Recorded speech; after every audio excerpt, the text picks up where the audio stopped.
All right, now, well, pressure from civil society in other news to have fees must fall activist Kanya Cekeshe released is mounting. Cekeshe is currently serving an 8-year jail term for setting a police van alight. University of Cape Town and University of Western Cape have joined other institutions demanding his release. And today, well, they are marching to Parliament. Nobesuthu Hejana is on that story. Nobesuthu, we're bringing in now just to have an understanding or a sense of what's the latest with regards to that march right now. I hear people singing and chanting in the background.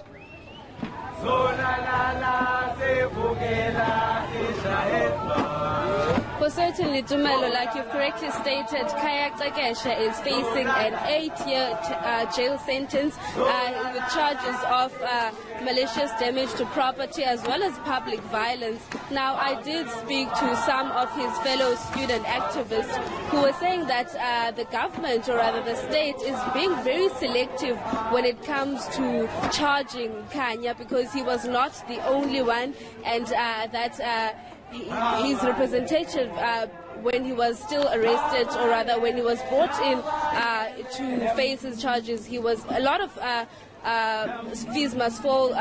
Student activists were misled and they were told to plead guilty, and that is why he is still behind bars at this point. And they were saying that it looks like the state wants to make an example of Kanya Cekeshe, but we did pose the question that then who takes responsibility of the property that was damaged? And then they were saying that if the government wants to arrest and charge people, then they must come for all students who were part of those protests back in 2016. And from Parliament, we saw a representative from the Speaker's office who accepted the memorandum, who basically said that he will pass on the memorandum by the students to the Speaker of Parliament, but they will further engage the students about the processes from Parliament as to what will be the next step following this. But the students saying that this is not the first time or the last time. They will continue protesting and demanding the release of Kanya Cekeshe.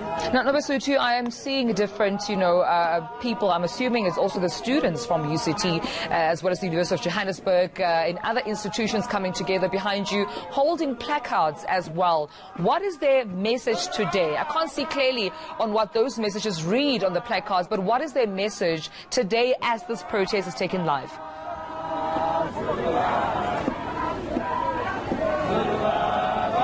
Well, the message is clear, Dumelo: free Kanya Cekeshe, and they're saying that they will continue with these protests. Now, if I may say, and try to read some of the boards, or rather the writings that are in these boards, it's free our brother, and this board is a bit, it's very vulgar. Free our brother, and this one, iti izi dlwenguzi yaphuma, but uKanya, what about Kanya, which translated to rapists are being freed, but Kanya Cekeshe is still behind bars.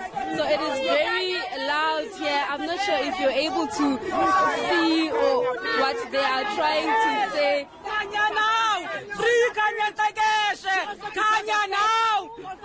What happens then if the government is not freeing Kanya Cekeshe? What will be the next step by you guys? That's very simple, Kaloko. We are going to do exactly what he did in 2015.